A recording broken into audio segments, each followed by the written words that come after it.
I'm here today to represent, I would say, if you could use the word icon for the generation that they were wrestling, no one would have known what you were talking about because words like superstar and icon were just not used in the wrestling business.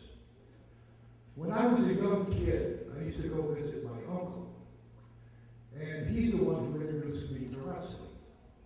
He lived in Southern Illinois, and he would watch wrestling from the Chase Hotel in St. Louis. And I was captivated by the people that I would watch, people like Sonny Mars, people like Bobby Manigault, the great Buddy Rogers, Luthez. But there was one guy there that caught my fancy. And you know, it's really something when you grow up, if you can meet one of your idols. It's a good thing. But even better is if you can manage him. And I had the great luck of managing my friend Rip Hawk and Swede Hanson in the Mid-Atlantic. They're the ones that introduced me to this area. I came back many times. I can't say enough about Rip and Swede. They were a team, the likes of you don't see any longer. They had fabulous matches with George and Sandy Scott, George Becker, Johnny Weaver. But the ones I liked the most was with Ole and Gene Anderson. Because sometime we got to be the good guys. Because Ole was so mean and nasty that it was easy for them to like me. And that's a pretty big statement. But the most important thing that I learned from Rip Hawk and Swede Hanson, I met them in Australia in 1969. I came into the Carolinas. I believe it was 1970. And the one thing that Rip Hawk instilled in me more than anything else, I will remember many nights when we would get ready to go to the ring, Rip would remind Swede and I, they're going to get their money's worth the first 15 minutes, and we're going to give them the rest of it for free.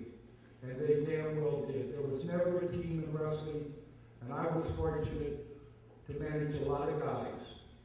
But I would have to say that Rip Hawk and Swede Hanson were at the top of the list, and I'm proud to say he's my friend, and come on up here and get your award.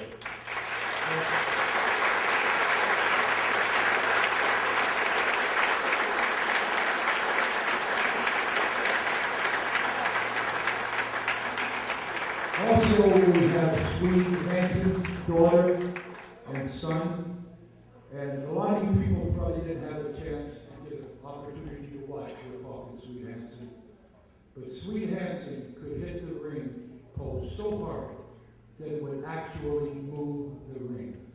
And a lot of times, I was standing by the post he hit.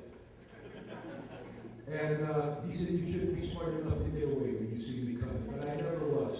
But my dear friend, Rip Hawk, would you please say a few words, and also Swede's Joe. Come on.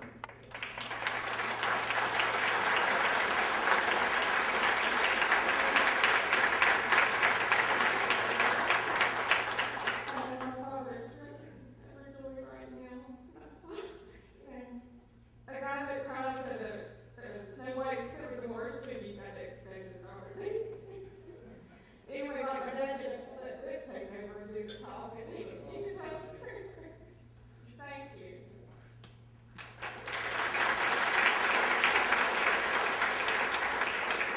I wish my father could be here tonight to take this honor himself. I know he's here in spirit.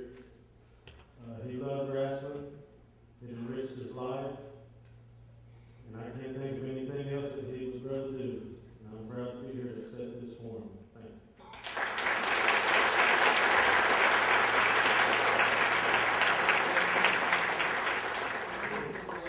Yeah, but I used to tell you to tag out and you never would. I want to thank everybody, the ones that are here, and I do miss Swede. And I want to thank the Crockett's. But a lot of people don't know, I first worked for Jim Crockett in 1950, and his office was in his pocket. At Jim and Jake's restaurant. Y'all don't know that. That's how he started. I'm sorry, two great people. Jim Clark and Swede. And I've lost them both. It's just hard to come up here to where you've been. I may not sound happy tonight, but I'm a happy person. I live in Texas. And I was in Charlotte in 1997 with a bunch of my wrestlers that I coach. And we were at the Junior Olympics here in Charlotte at the university here. And Dave Crockett and I started wrestling at the Charlotte Catholic High School right here in Charlotte in 1969 or 70. Oh, wait a minute. It's been a long time. And I would like to tell you, if you want to see Jim Crockett, look at him right there. That's him. He was a great man. Swede was a great man. He was more than a partner to myself. He was a brother, a friend, you name it. Of course, we were together for 16 years. And you get kind of tight with a guy. That long. He was a wonderful man. For those that didn't know him. And Gary Hart, I found him in Sydney, Australia. He was doing this, hitchhiking on the road. The last thing you ever did for me was when you brought me into the Mid-Atlantic and introduced me to the Crockett family. And I want to say thank you to both of you. You had a wonderful father and brother. You guys were the class of the wrestling business. And with the exception of New York, I worked for all of them. You guys did the